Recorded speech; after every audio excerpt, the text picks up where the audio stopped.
Far to the east of Westeros lay the waters of Slaver's Bay, which flowed through the Gulf of Grief into the Summer Sea, an area best known for their economic dependence on the flesh trade. Yet it was not always so, as much of the land surrounding the bay was once fertile and prosperous, with Meereen, Yunkai, and Astapor, its most notable and ancient cities, originally established under the Old Empire of Ghis, which once ruled much of central Essos. As the empire grew, its need for natural resources increased, and so they cut down many of the trees that once grew in the region. When the Dragon Lords of the Valyrian Freehold started to expand beyond their peninsula, they inevitably came into conflict with the Giscari, beginning a series of wars that burned the empire's fields and cities, reducing their territory to a desert wasteland. After the fifth and final of these confrontations, the Giscari were utterly vanquished, with the Dragon Lords burning the city of Ghis and spreading salt and sulfur so nothing would ever grow again. Fortunately for the people of the area, the cities of Meereen, Yunkai, and Astapor survived the destruction of the empire, and many of those displaced were able to found New Ghis as a successor state. Although the area was now ruled by the Valyrians, the population was proud of their Giscari heritage, and so preserved much of their ancient culture. Yet the influence of the Freehold was also deeply felt, as their language was transformed into varying forms of High Valyrian mixed with Old Giscari.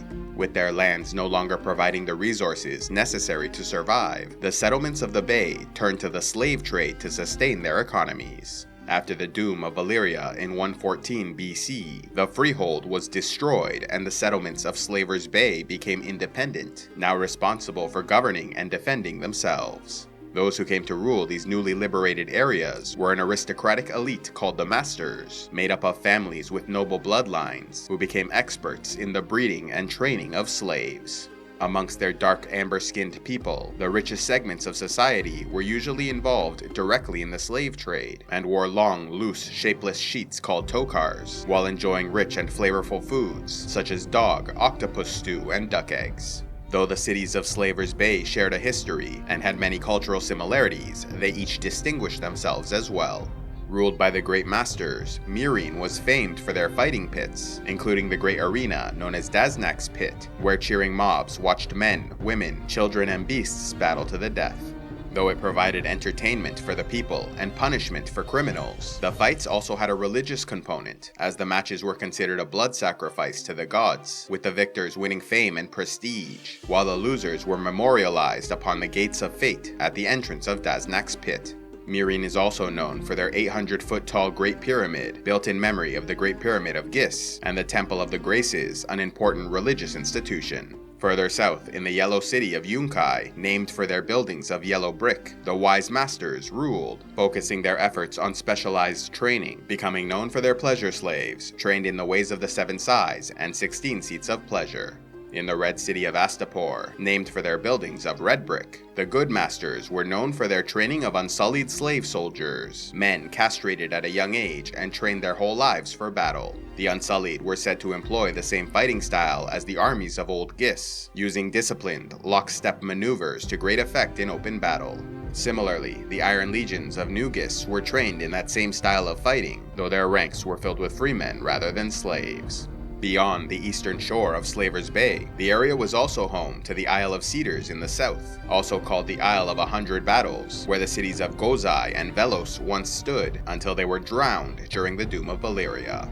Along the western coast, there was the Valyrian Isle of Illyria, which survived the Doom, and the port city of Tolos, known to produce the greatest slingers in Essos, while in the north there were the ruins of Borash, connected to Tolos and Meereen through the Demon Road. Though these were independent settlements, many of them had strong connections to Meereen, Yunkai, and Astapor, becoming heavily involved in the slave trade. Yet after thousands of years of dependence on this violent practice, the Mother of Dragons, Daenerys Targaryen, sailed to Astapor and grew enraged upon seeing their treatment of slaves, since she too was once bought and sold like property. Though she had come to the city to purchase an army for her journey west, she instead dedicated herself to eliminating slavery in the region. After purchasing every unsullied slave soldier available in Astapor, Daenerys ordered her new army to kill the Good Masters who ruled the city. After her victory, Daenerys liberated all slaves and grew her army by asking them to fight for her as freedmen.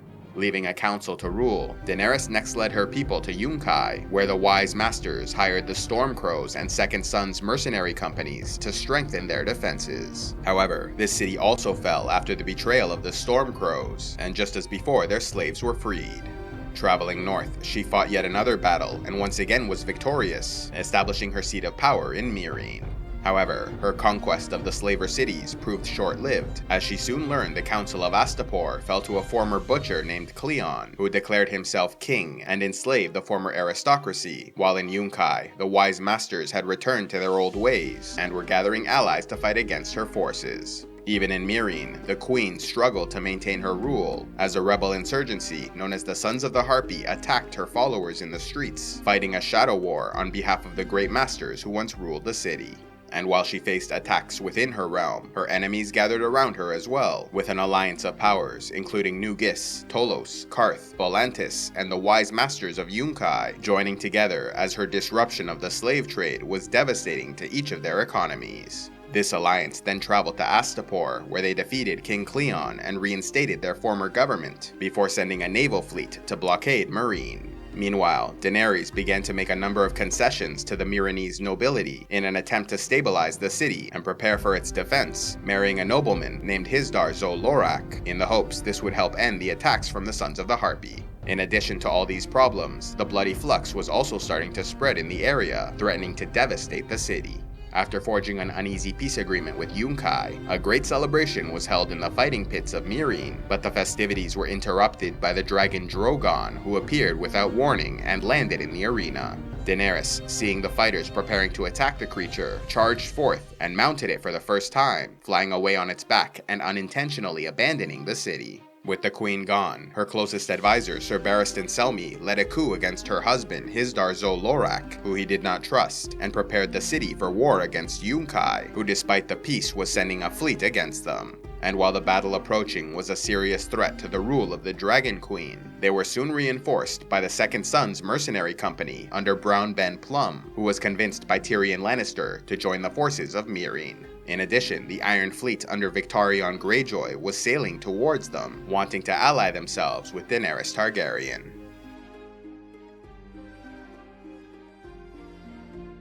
Love audiobooks? Then be sure to check out Audible, where they have the world's largest collection available. Simply sign up through the link in the description box below, and get 2 free audiobooks to start out. A special thanks to all those who contribute to CivilizationEx, like Lord Terrazax Zoran, Master of Terror, Daedry Dragonswitz, Ty Gillian Fraser, and Sir Jeremiah Ironside, Knight of Sword and Spear. If you'd like to help CivilizationEx, click on the Patreon link, and please be sure to like, subscribe, turn on notifications, and click on the links to see more.